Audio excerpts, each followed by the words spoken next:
Hi, and welcome to the Honors Club in the time of COVID. Successes, lessons learned, and possible solutions for the future. My name is Theresa. I'm from Post University, and we're going to be talking about the Honors Club that was recently started at Post University. We had three juniors who decided that they wanted to make an impact on campus before they graduated.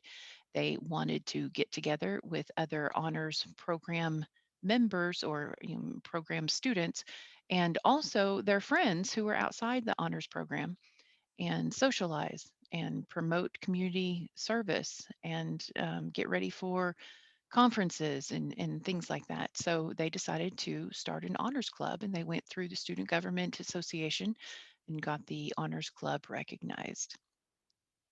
I'm Theresa Wilson. I'm the Honors Club advisor. I've been the Honors Club advisor since the Honors Club began, which was just a short few years ago. In the beginning, we started in 2016. We were very, very excited. Like I said, it started out with three students and it grew from there. There was a lot of paperwork that had to be done to begin with uh, to start a new club on campus and through SGA. And the reason they wanted to go through the Student Government Association was so that they would be able to also get money for activities and events and uh, transportation costs.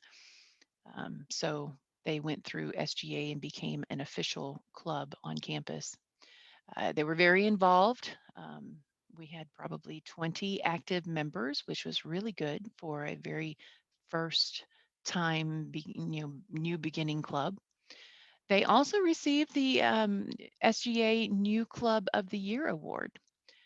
Here are some of the pictures that we had at the very bottom. There is where they got the award. At the end of the year, there was an awards assembly. Some of the events that they did, food bank drive, elementary book drive, pumpkin painting, pumpkin bowling. They had a set up for homecoming. And so at homecoming, they did a lot of pumpkin themes, had 4 or 5 activities at their one booth. Just to make sure that people understood that Honors Club was here and was here to with a vengeance. The second year, the excitement continued. Of course, those students were now seniors, so they were in the president and vice president and secretary treasurer positions. Very excited. They still had 20 to 25 students who were very active. They created the logo for the Honors Club. So from then on out, every program flyer that was placed up had the honors club logo on them. They were trying to make sure that people understood there's an honors program on campus, but also an honors club on campus. And the club was a student organization. And so that's the reason they were really pushing for that logo and getting it out there. They also, because of this and because of everything that they've been doing, and I was recognized as the SGA Advisor of the Year. That was a very nice honor to get, and it was exciting because it was just during the second year of the club. So some of the events that we did that year was give a little kindness, which was where we gave out flowers with positive thoughts on them. Uh, Stress reliever breaks. The picture there shows where we had people participating in cupcake decorating. They would take a cupcake and they could do whatever they wanted to the cupcake. Some, did all kinds of rainbow colors on the cupcakes. Some had the beads and the edible uh, jimmies or sprinkles on them. Some put just loaded it with chocolate syrup. But basically, this was a way of having a stress relief activity. One of the activities that they really, or the one of the group events that they really enjoyed and really got something out of, and for the community, was the Doggy Day Adoption Drive. This was a drive where they joined with a local animal shelter and provided space for the animal shelter to set up. Also, they had people who were there walking the dogs and playing with the dogs and keeping the dogs active while people were kind of milling around looking at dogs to adopt. Some of the students sat behind the tables and were taking the paperwork for the adoption, because the adoption process was you turn in an application, and then then you go through a little interview process, and then they would call back. And so it wasn't all done during that day, but it began with the adoption drive that the Honors Club began. They also, during this drive, they also collected food and toys and blankets and things like that.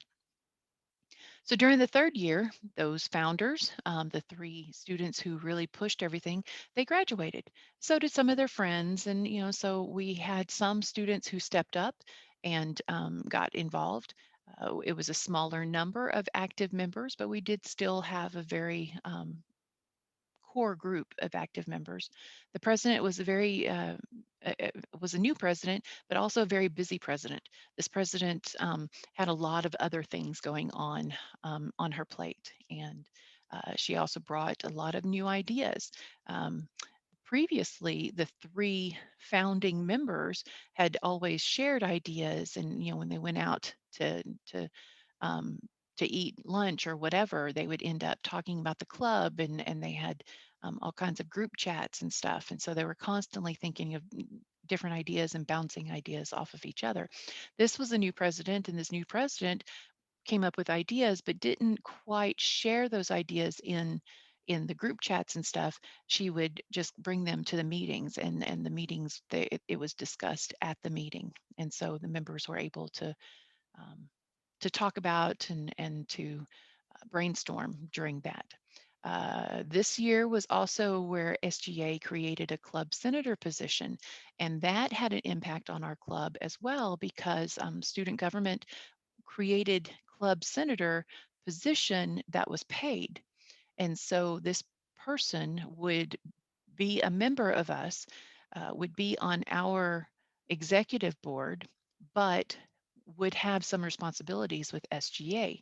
So they would have to attend every Wednesday meeting. They would have to make sure that the minutes of the club, which the secretary wrote up and distributed, this club senator would have to make sure the SGA got a copy of it. This club senator also did some office hours, and some more pictures of the events.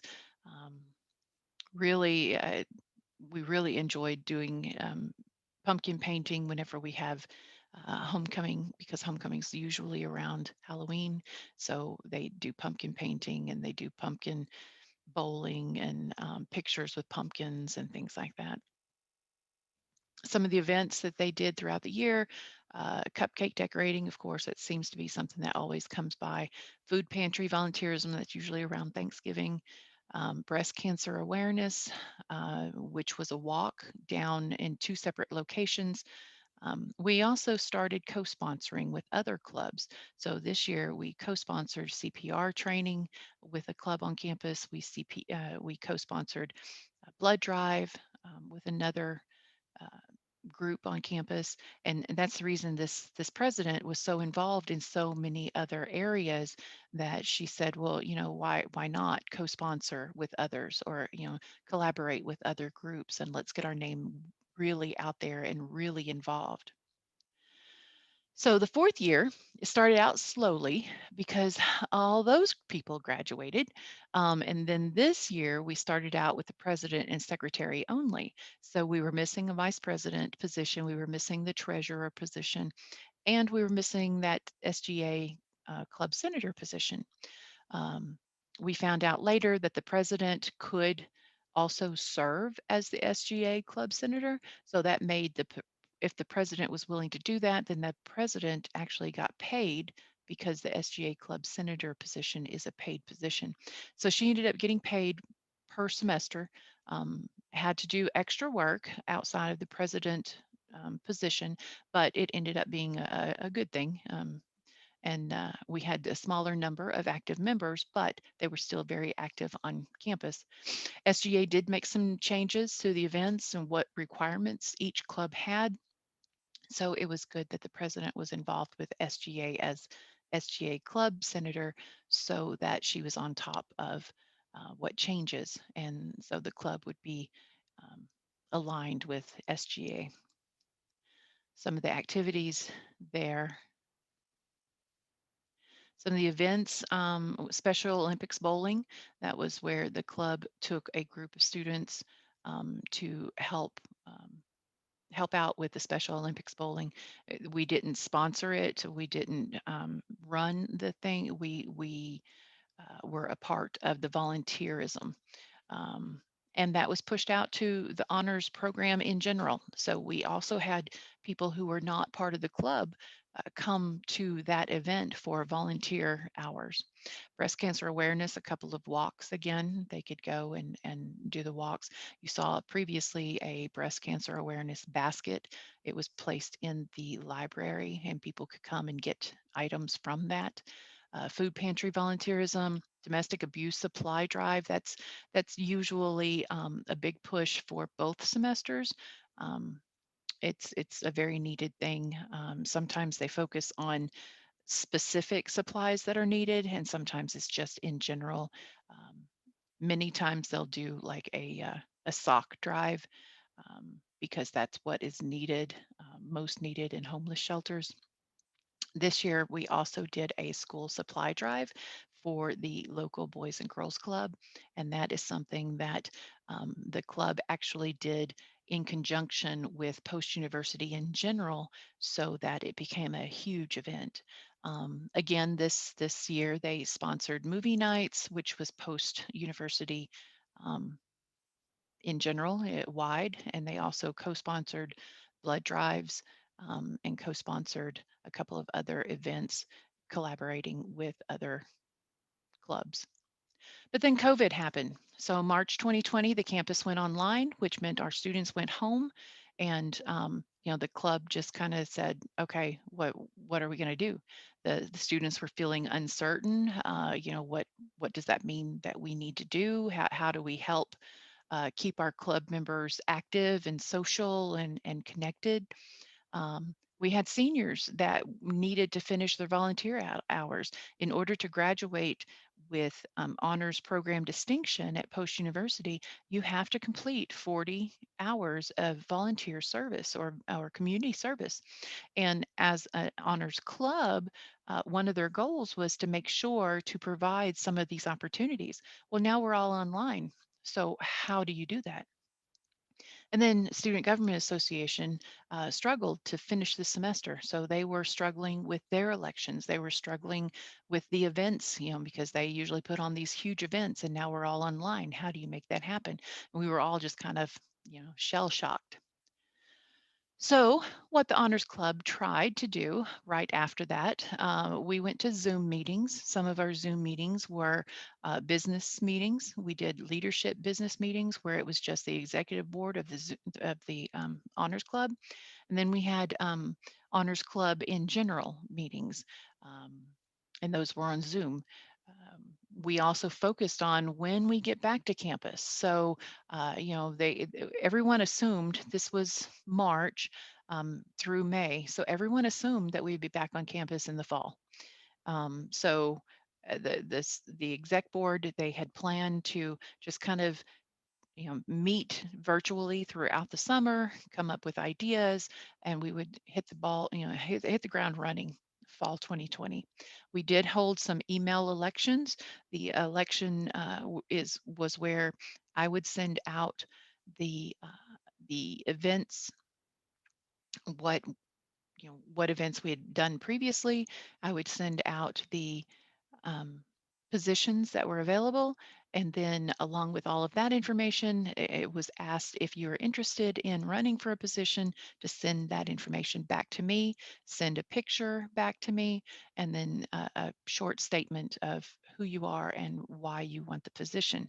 The reason for the picture, because we went back and forth on that, was because if you're on campus, you may know Joe as Joe from chemistry class, but you may not know Joe's last name. So, or you may know Joe by a nickname because you're constantly seeing them. So the problem with going virtually is, some of the people were not known by their legal or known name or given name.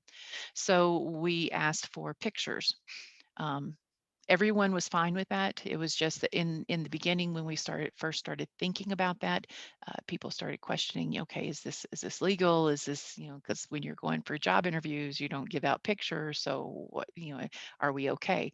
Um, so we held elections virtually, and it was basically an email back to me. I sent out the emails with the fill in the ballots and who do you want to vote for, and then it was all tabulated longhand through my computer. Um, the club just continued to focus on stabilizing until fall 2020. And then COVID continued. No one knew that we would go into the fall and online. So all the plans that we had for fall 2020 was no longer able to be done. So the issue is, how do we continue to be an active club when our members are so far away from each other? Honors Club then began to brainstorm about different things like, who do we serve? Well, we serve United States students and we serve international students. So whatever we come up with, we need to be able to provide for both. The Honors Club had been doing social activities and community service. So when they first started looking at things, it was like, okay, we need to make sure that we provide activities and community service for both groups, for the United States students and the international students. However, they had found out that the Student Activities Board and the Student Government Association were focusing on social events and big leadership events.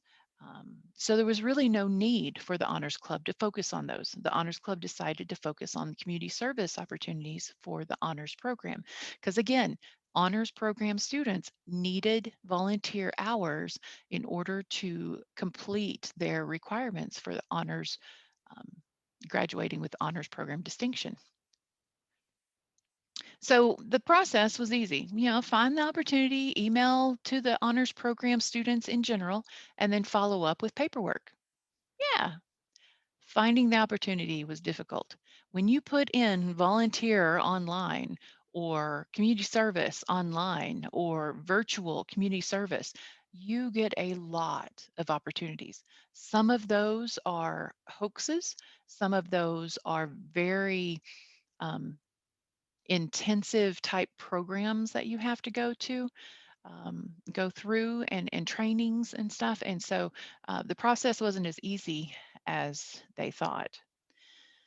So group chats began. Some of the decisions were made through group chats. Some of the decisions were made through the meetings. We continued to do Zoom meetings. There were texts that went out to remind people to go to those meetings. There were emails that went out to remind people about those meetings.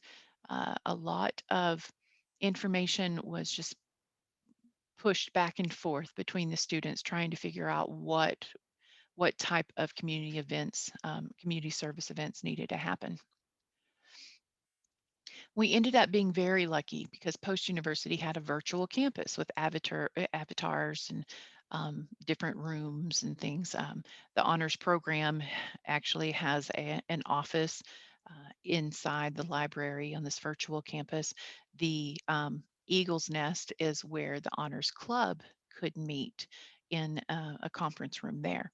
So our meetings were held in a virtual room on the Post University's campus, and it was open to all, just like any other time when we meet. It's open to all. Some of the ideas that were brought up, and some we did implement. These were no cost ideas. There were a lot of ideas thrown out there, but some of these worked for us, and some we're still working on. We did virtual greetings for frontline workers, where um, the students were given a link. They would go click on that link would put in a greeting, thank you for all of your hard work or whatever. And then that greeting would then be printed out at this company, who also provided a gift to go along with that greeting and delivered it to frontline workers. So that was, our greetings along with a gift to the frontline worker for no cost to us. Um, a blood drive. One of our students came up with the idea of really pushing out the idea of um, um, participating in a blood drive. So if you give or if you try to give, you can get community service for that. When we went online to look at that kind of idea, there were some ideas out there. Some people gave 1 community service hour for that. Some people gave up to 10 community service hours for that. So if you're thinking about that, you need to kind of decide, what you feel is right.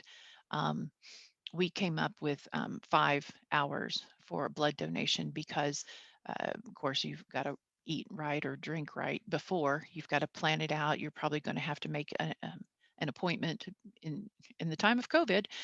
You have to have the appointment before. You can't just walk in anymore. So that's a little bit of planning. You many times you check in and do all the check-in process, but then you have to go back out to your car to wait until they pull you in, and sometimes it's a longer process. Giving blood is never really fast, so we just felt it was a 5 hour equivalency. Um, St. Jude Hospital, they have several different virtual options. Our students were given a link to click on to send in cards. We started that before Valentine's Day, but then there was a special link for Valentine's, so it was Valentine's cards. But basically, they would click on this link, fill out a feel good message, and then St. Jude would take that message and print it out and give it to a student who needed it at that point in time. So if a child was going through chemotherapy and they had a bad day or something, it would be printed out, given to them as a pick me up. Um, so that was a really good one for our students. I received a lot of compliments on that one. They got their spouses involved. They got other people involved. They really felt that that was uh, really heartfelt. And we said 5 cards equaled 2 hours, 10 cards equaled 5 hours. Uh, they did not have to take pictures of the cards. It was we trust what you said you did. You just send myself an email telling me how many cards you did, and then I would track that in our honors program tracker. We had a Kindness Rocks positivity campaign. That was where it's a nationwide program where you paint or color a rock and you put positive thoughts on it. The idea is wherever you go, like if you go into town and you pass by some place, you can just put it in a window sill or put the rock along the trail as you're walking on the trails or whatever. This one meant a lot to me personally because before my dad passed, he would see these rocks on the trails in Arkansas, and he would take pictures of them, or he would pick up a few and keep them because they meant something to him. And when he passed away, the grandkids all got a rock to remember Grandpa by. So this one meant a lot to me, and it actually got a lot of positive feedback from our students. The Chalk Project is very similar to Kindness Rocks. Translation Project was a link where the students could go to see if they could translate projects, or translate literature, or translate a story into their language. Um, Read Virtually was where the students got a link to read to local children, and some of those were where they had to re- record it ahead of time, or they got to read it live through the computer. And then, of course, we encouraged people to volunteer locally. If they felt like they could get out and volunteer, then check around, see if there's any volunteer opportunities close by. I know here in Connecticut, There was a big push for help in offices because they were trying to push out COVID vaccine or even COVID tracing or tracking, and so they were really trying to get a lot of people to volunteer for that kind of thing. So we encouraged people to reach out locally if they felt like they could. This was the information about the Coalition to Support COVID-19 Frontline Responders, the Operation Gratitude. Is where they delivered it to the frontline worker. The blood drive that I spoke of. Community Service Project. This was the St. Jude virtual cards. Children's Colorado.org also did it. But like I said, it was 5 cards for 2 hours or 10 cards for 5 hours. And they could do as many as they needed to. The big thing was trying to just give them opportunities for volunteerism, especially if they were stuck in their home. We had quite a few students that were totally online and couldn't leave their house because they were in Germany or wherever they were, where they could not get out into their community. And so we kept trying to give them some options to still strive towards honors program distinction. This is the Kindness Rocks project that I spoke of. The beautiful soul comparison kills creativity. Grief is loves. You decide. Our dreams are our realities in an excuse-free world. I really like some of these because they took the time to print it all out. Our students in this next picture showed they did one words or one picture, which to me was just as fine. They were just as positive. Be kind, keep your head up, happy, you rock. One of the pictures there shows a student just kind of putting them around a tree. We had someone who said they put them um, by the laundromat as they were walking to the laundromat. They put it on the windowsill outside the laundromat. This was also an event that a lot of them got their brothers and sisters involved with painting and writing and distributing them. So some of the lessons that we learned from stumbling through COVID, flexibility. First of all, the students liked the flexibility. They didn't like being confined. It's hard enough to be in front of your computer and you have your classes that you have to attend to, and then now you were so active in all of these other things, but it all feels different. So being flexible really helped them out.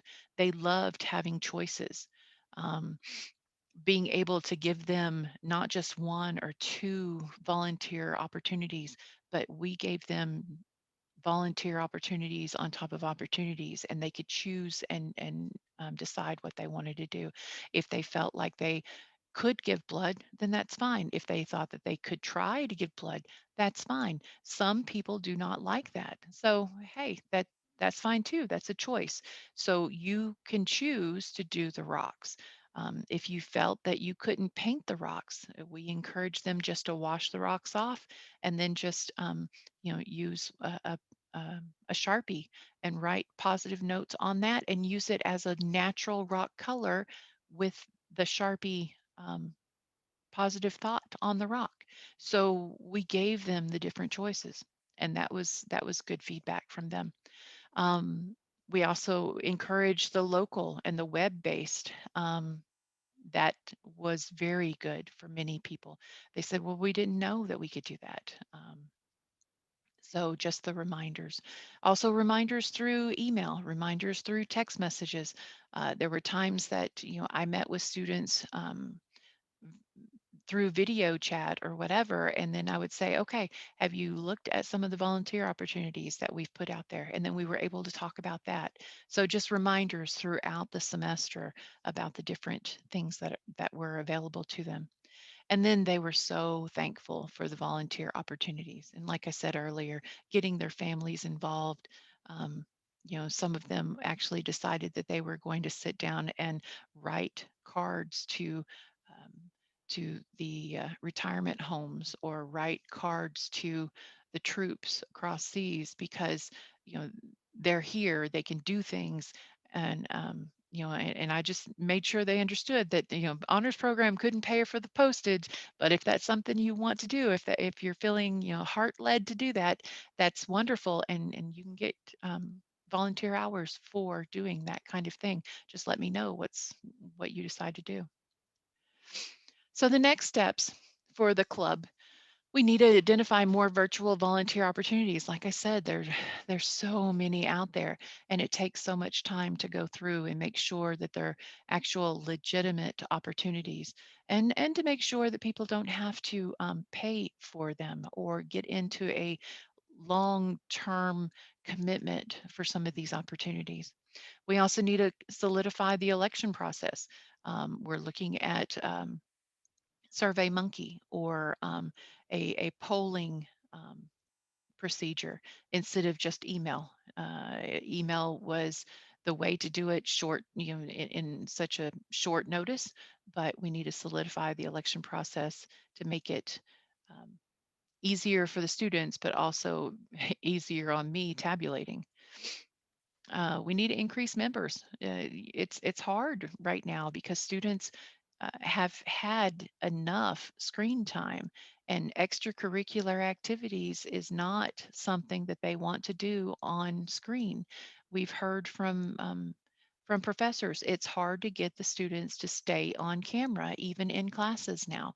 The students are really, really tired of being online. They chose to, because at post university, you can choose to be online or you can choose to be on campus. The students that we were working with were the students who chose to be on campus. And so it's been a hard transition for them. Um, the club plans for the in-person transition. We do plan to go back in the fall, fall 2021. We'll see if we can get there, but we do have plans for that transition, and maybe some of the activities will continue to be online or virtual volunteer opportunities. Our students may want that so that they don't have to worry about transportation or trying to plan around different things that they'll be picking up in the fall, but we also plan on having some in-person activities as well. And then, of course, we plan to continue the relationship with the Student Government Association. That's where the event money comes from. If we want to go to a food pantry and we need to rent a van, we need to purchase, gas for the van. We get money through student government. If they want to buy T-shirts, they can get money through the student government. So we do plan on continuing that relationship. So that's the end of the presentation. Basically, my name is Theresa Wilson at Post University. So my email is thwilson@post.edu. I ask, if you have any questions, feel free to email me. If you have any ideas, feel free to email me. So if you have any ideas about, um, some virtual community service ideas, or if you have ideas about how to do virtual elections, because we will have to have elections before the summer or through the summer before we actually get back in person in the fall. So please feel free to email me questions or answers and ideas and thoughts. Thank you for your time.